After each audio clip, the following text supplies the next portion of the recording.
Malaling Panlipunan Contemporary Issue.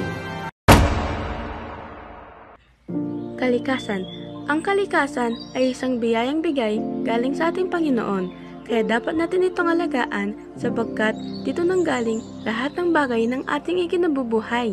Dahil dito tayo kumukuha ng ating mga pagkain, tirahan, gamot at marami pang iba. Kaya dapat nating pangalagaan ang ating mga likas na yaman. Dahil dito tayo kumukuha ng ating mga pangangailangan sa ating pamumuhay at dito rin nakasalalay ang ating mga kaligtasan. Ang kakulangan natin sa kaalaman ng kahalagahan ng ating kalikasan, abusadong paggamit nito at walang disiplina, mga maling paraan ng pagtapon ng mga basura at maling paraan ng pangingisda ng dahilan kung bakit nagkaroon ng mga di inaasahang mga sakuna.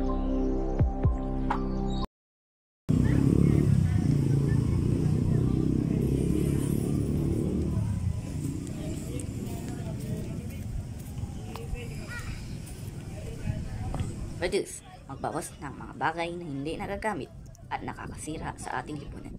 Halimbawa, mga plastik na bumabara sa mga kanal at mga basura na nagkalat sa daan.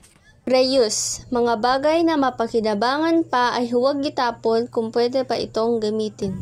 Halimbawa, mga bote, mga sirang gulong, mga lata, at iba pa. Recycle. Mga bagay na maaari pa nating gamiting muli. Halimbawa na lamang ng plastic bottles at supot ng mga sitsirya. Ang mga basura ay maaari pa nating maagapan sa pamamagitan ng pagkakaisa. Magtulungan tayo upang ang bawat isa sa atin ay magkaroon ng kaginhawaan at masayang pamumuhay. Ang kalikasan ang nagbibigay kulay sa ating kapaligiran na sadyang ipinagkaloob ng ating Panginoon. Dapat natin itong ingatan at alagaan. Mahalagang bagay na dapat nating palaguin at huwag abusuhin para sa kapakanan ng mga susunod pa na henerasyon.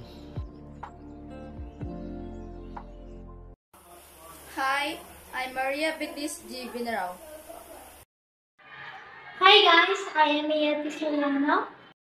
Ako nga pala si Shania Shane C. Pasqua. Ako si James Manuel S. Beltran. Hi everyone, my name is Ginaesha Vivinarao. Ito ko po si Tony Mar M. Bautista at kami ang Group 2.